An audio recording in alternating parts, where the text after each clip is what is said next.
Hello BookTube, my name is Daniel, welcome back to my channel, Guilty Feet. I've got no do-do rhythm, and today I'm going to do my Friday reads, even though I'm recording this on Sunday, and I'm not going to upload it till Monday. Sorry. There are a bunch of books that I read last week that I wanted to talk about Thursday night and upload on Friday, but never got around to it. My mother was still here. I took her back to the airport today, and she's gone back after staying with us for a month, so that's been lovely, and hopefully we'll see her again in September. But as I say, done a fair amount of reading, and I just wanted to catch up rather than do 2 weeks in one go. So let me take you through what I was going on. I think the last thing that I said I just started was the Death of Vivek Oji by Akwaeke Emezi. This was just absolutely wonderful. Loved every second of it. It's not a spoiler to read you the first chapter of this book, which says, "They burned down the market on the day Vivek Oji died." We start like with Willie Loman in The Death of a Salesman. We start knowing about the death of the main character, Vivek Oji, but the story tells about Vivek Oji's friends. We use multiple viewpoints, including we hear Vivek Oji's voice, despite the fact that they are dead as of the first chapter. We discover a troubled soul, perhaps a misunderstood soul, someone who's trying to find their way in the world, someone who is trying to address their role relative to their parents, relative to their friends, relative, in one instance, to a cousin that they're very close to, and then all the friends in the neighbourhood. We're in Nigeria. There are expectations, family expectations of children, where the expectations may be different for male children and female children, and the children who have these different expectations set upon them, the new generation of young children growing up as boys and girls in this world relate slightly differently to these expectations than perhaps their parents do, and that is part of the story of Vivek's life. It's also a story of friendship, of love, of trust, of identity, and of course to an extent gender identity. I found this tremendously loving, and by the end tremendously moving. There's a romantic relationship at the heart of this. There are several romantic relationships, but there's a romantic relationship at the heart of this. But there are also several sort of platonic relationships, or just lots of different ways of understanding relationships and friendships, and whether those friendships have a sexual element to them or not is less important than the trust and the love that they enable people to feel, and the way that we allow people to be loved and to be seen. I'm stumbling over, I guess, because I don't want to describe too much of what's going on or who these people are. I think part of the joy of this book is finding the ways they are able to identify themselves and the way they want to be seen by others. And Vivek's story is at the heart of this, right up towards the end, when they stop using the name Vivek, and the way they are accepted by their friends and those they love. There is just a tremendously moving part right towards the end. There's been part of this. We know Vivek dies early on, but we're not sure of what exactly were the circumstances, and we suspect they aren't good because of who Vivek is, and the confusion their identity lays in other people's minds. We suspect that may be part of the reason why Vivek has been is dead. But we don't know, and as we find out towards the end, there is just a remarkably moving moment where one of the other key characters, who has been very close to Vivek all their lives, switches the gender by which they remember their friend. It's very subtle, and it's in the middle of a sentence. They're talking, and it's the cousin.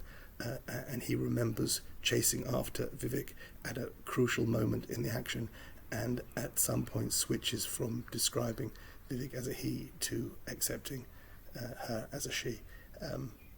it's a very light touch, but I found it very moving and very beautiful, and just quite a marvelous book. So perhaps it's misleading when you call something The Death of Vivek Oji. It feels like it's going to be very heavy. In fact, it's not about violence, and it's not about man's inhumanity to man. It's much more about acceptance, and yes, there is a tragedy at the heart of it, but I think it's more uplifting than a downer. That's The Death of Vivek Oji by Kweke Maisie. Really, really highly recommended. Love this. After that, I read this book. This is one of the pickups I made at Forbidden Planet. It cost me $1.99, which is a great entry-level price for a collection of comics. This would have been five issues, I think. 1 second, I'll tell me exactly how many. 5 or 6 issues in this original run. Lake of Fire, written by Nathan Fairburn. Yeah, 1 to 5. Written, coloured, and lettered by Nathan Fairburn. Illustrated by Matt Smith. No, not that one. And there's a whole Matt Smith's biography at the back. He explains exactly which Matt Smith he isn't. And the one I know is Doctor Who, of course. It's not that one. And he claims there are a whole other bunch of Matt Smiths, which he also isn't. So this is Matt Smith, the illustrator of Lake of Fire. Nathan Fairbairn's name I've seen in a couple of things recently, not as a writer. I think he was a colorist.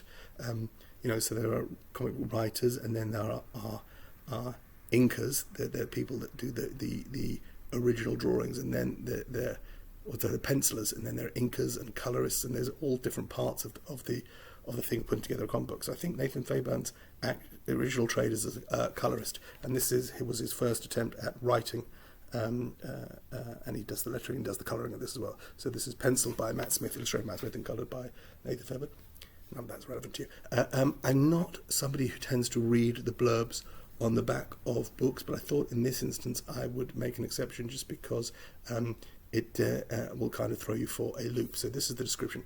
It is 1220 AD, and the gears of the Albigensian crusade grind on. When an alien spacecraft infested with a horde of bloodthirsty predators crash lands in the remote wilderness of the French Pyrenees, a small band of crusaders and a Cathar heretic are all that stand between God's kingdom and hell on earth. Yes, set in the French Pyrenees in the 13th century, this puts the bon in bonkers. Absolutely nutty, cross-genre, hopping crusaders, fighters, swords and crossbows, and people in villages fighting off bloodthirsty aliens. It's absolutely nuts. Was actually surprisingly moving. And, the deaths that occur have some weight, so we've established enough relationship to some of the characters. The artwork, I think, is kind of pretty. Oh, look, there's a nasty friar who turns out to be a misogynist twerp. And there are some knights who seem gruff, and soldiers who fought in several crusades seem sort of world-weary, but yet turn out to be men of honour.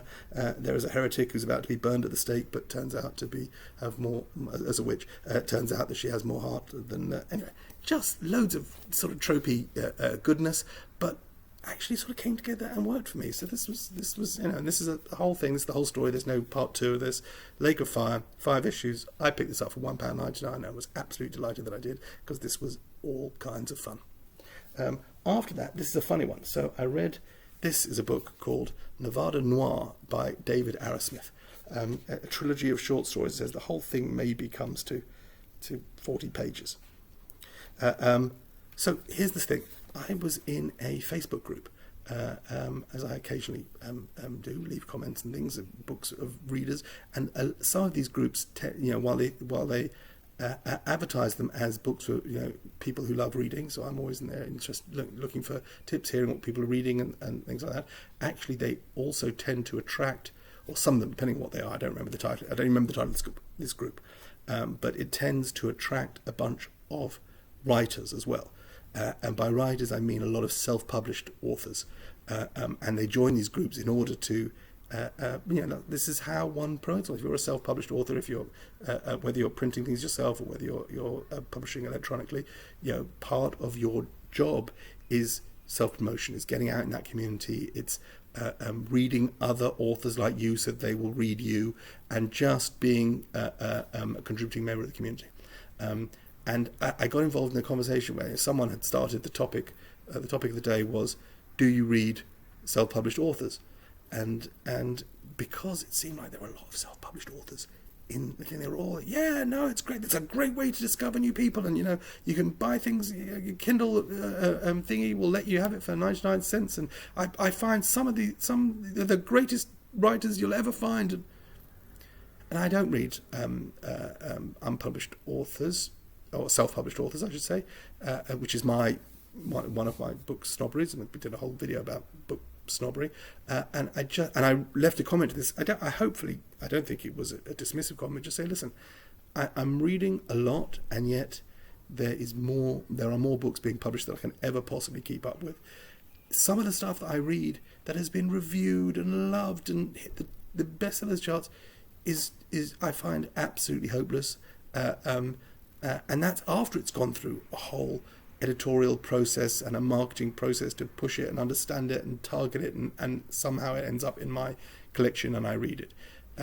I suggested that for me, the minimum threshold has to be that it's gone through that. That's a reader has read it, passed on to an editor, they've looked at it, they've seen there's a market for it, and decided this is worth investing in and putting out there. And failing that, books that haven't passed that threshold, they may very well be. Of course, there are going to be books of high quality that don't get through that, but just the limits of my attention. And this is even reading 100 to 120 books a year, have led me to sort of just try and focus on books that have, as I crossed that threshold and been published by doesn't have to be a mainstream publisher. I'll read small press and I'll read things, but having gone through that process, and I got plenty of pushback, because as I say, a lot of the people in this group were self-published authors who didn't like to see someone saying, I just don't have their headspace for it. And one of the guys that pushed back was a gentleman called David Arrowsmith, who said, yeah, no, and I was trying to be reasonable. I wasn't trying to be a troll. Plenty of times I can do that. This wasn't one of them. And he very reasonably said, well, there's a reason why not everyone gets that thing, and it's a very hard threshold to cross, and you have to get, the discovery process is all broken, and getting an agent is a difficult thing, and made some very reasonable point, and said, and I've just published my thing, and you should read it. And in an effort to be reasonable, I said, okay, you've made good points. I don't know whether will change my mind about reading self-published authors, but I'm going to buy your book and read it. And I did. And this is his book, Nevada Noir, which I paid, I think, £3.99 for 40 pages. Not his fault. That's if I'm happy to pay it, I'll pay it. So this was, I guess, a print-on-demand thing, printed in Great Britain by Amazon. So I guess as you order it, they will print it and send it to you, because I don't read electronically. It's got some comments that, the reviews in the back are comments that have been submitted via Amazon.com, Amazon.co.uk and Goodreads. It's got a little bit about the author, some early praise, I guess, from, I don't know. Okay, what is it? These are 3 interconnected short stories set in Nevada. David Arrowsmith is, according to this, a TV executive with 20 years experience. And this is his first collection of stories. He's based in the UK, as far as I can tell. He's British, and he's chosen to write something called Nevada Noir, 3 interconnected noirish stories in Nevada. They're noirish, and I'm somebody who reads crime and reads dark stuff, and these were not. I'm damning with the faintest praise. These were not incompetent. There was something here. And the stories were interconnected. They're not 3 short stories. It's actually one story where the characters show up and something happens there, and then you see in the next story what the thing was and what caused the accident that made that happen, and they're all absolutely connected, which kind of worked. It felt a little bit like it was written by a tourist. That makes sense? Like, I've read a lot of noir fiction. I'm not sure I would base my first detective story in 1940s LA, because I sound like this. And there's a little bit of that in this. This is somebody who clearly loves this genre and has got a good eye for it, I'm not sure his ear is fully there yet, but that's perfectly fine. And this is first 3 stories. There's just not a lot of there, but what there is there was perfectly fine. Say, not at all incompetent. I think it works better as, and it's a gentleman coming from documentary TV, what they call factual television, which is what we call making documentaries. It's more televisual than, I think, literary. But again, that's fine. That's not unlike a lot of noir fiction being written. So it's fine. I'm sorry if that just sounds kind of like, I like to be enthusiastic and give something its due. It's a solid 3 stars. And does that mean that I'll be chasing Mr. Arrowsmith's work throughout his career? I don't know. I still think in order for me to sort of pursue this and chase this author down and see what he does next, it would require someone else to put their faith into him as well. This was fine. I'm pleased I read it. I think he's acquitted himself perfectly, adequately, and there may well be more there. I think, to me, I'm just a reader. I would love to see that some other publisher thought there was enough there to put out a book that was more than 40 pages long. That's Nevada Noir by David Arrowsmith. 3 slight, interconnected short stories. And then the next thing I read was a book I spoke about when I did my big haul and got quite there were quite a few comments about this, so I got to it, and I knew I was going to get to it fairly early. And this was ExLibris by Michiko Kakutani, who was formerly the books editor at the New York Times, I believe. I haven't got that wrong, and has recently retired, and this, I think, is the first publication since retiring from that job, where she reviewed everything. She's a Pulitzer Prize winning critic, and this is it's called 100 books to read and reread, and there's more than 100 books in here, because occasionally in writing about one book she'll bring in other books, very short essays, each one maybe 1 or 2 pages, and the range and breadth of work that she covers is delightful. The crossover between things that I've read is, for me, was satisfying. So I think I've read maybe 30 to 40% of the books that she mentions, some of which I thought were sort of fairly obscure, and that's delightful, seeing somebody spend the time and write a couple of pages about a book that you've read and sits on the shelf and is mainly forgotten. But she also covers some solid ground. There's a chapter on the Neapolitan Quartet. There's a chapter on the 7 Harry Potter books. There's stuff on biographies of Abraham Lincoln. There's stuff on life by Keith Richards. Each essay is just it's not about depth. There's a chapter on books by Joan Didion, and the first one is Slouching Towards Bethlehem, which I've read, and also includes here mention of the White Album, which I bought, and is the next Didion that I'm going to get to. So I felt very much in sync with the kind of books that she was writing about here, and even instances where I haven't read the books that she writes about. There, I would say I've read maybe 30-40% of the books that she mentions. Of the remaining, they're about, I would say, at least another 25%. So another whatever, over half the book. The other 25% that have been on my radar. So there's a whole chapter on a book by Robert Caro, and I've been his book, The Power Broker, which is about 1,500 pages, is been on my list. It's one of my white whales that I'm chasing down. If I find a good copy of that, I may spend a couple of months reading The Power Broker by Robert Caro. So some of them are obvious choices, some of them less obvious choices. Just every essay is a delight. I actually whizzed through this in an afternoon because it's so much fun. And I imagine that I'll come back and dip in and dip out and give it again as I read some of the books that she suggests that I haven't read, and as I revisit some of the books that I have already read. So I picked out 3 examples of books that she mentions here that I thought were worth visiting, because they're just great reads. So one of the books that she talks about is Richard Flanagan's Gould's Book of Fish, which I did not love. And you see, I've got this beautiful hardback copy.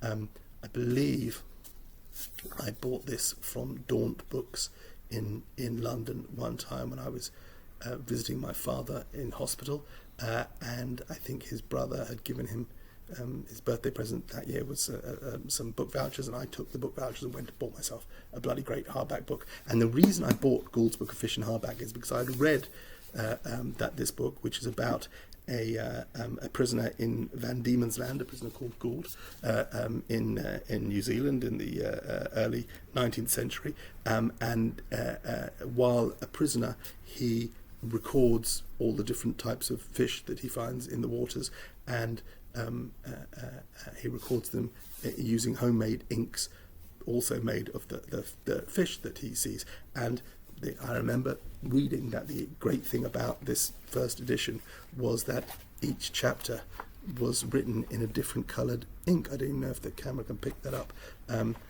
So you've got some sort of purples and light blues. There's a green there. And I really wanted this in hardback. So I bought it, and I must have paid £16.99, which was a lot of money, and didn't love it. It's quite a tough, ponderous read, but I just like the fact that I've got this in hardback, and it reminds me of my dad. And then Flanagan won the Booker Prize several years later, like now 2 or 3 years ago, and I didn't read the Booker Prize winner that year because I didn't really fancy revisiting Richard Flanagan. But that's one of the books that Kakutani brings up. Another one as a kind of classic, and I don't know if it's read much these days, but that's B.S. Naipaul's House for Mr Biswas, which was a sort of a classic book when I was growing up. And so at one point I went out and bought this. It's marked April 96, so 25 years ago I decided to pick this up, and I've got this lovely with the mint green Penguin 20th Century Classic, and that's a great book. If you haven't read that, it's a great backlist work. V.S. Naipaul, who is often spoken about very fondly by Rushdie, writes about him in I think in Joseph Anton in his biography, and Martin Amis also I think is very fond of him. So that's the House for Mr Biswas. And then another book that Kakutani talks about, which is a great read if you haven't read, Hope Jaron's Lab Girl, which I don't know if I've spoken about this before, but just a stunning piece of non-fiction that came out, I know, 3 or 4 years ago, not so long ago. I read this in 1017. I bought this. Came out in 2016. Fantastic. And I sent this to my niece, and I think I've spoken about it. Anyway, that's 3 examples of books that Kakutani writes about, but this is the real fun. ExLibris, 100 books to read and reread by Michiko Kakutani, and it's fun even saying Michiko Kakutani. I don't know if I'm saying it right, but I like saying it, Michiko Kakutani. And that's it. I'm going to stop saying Michiko Kakutani, and I'm going to say goodbye. Thank you very much. Bye.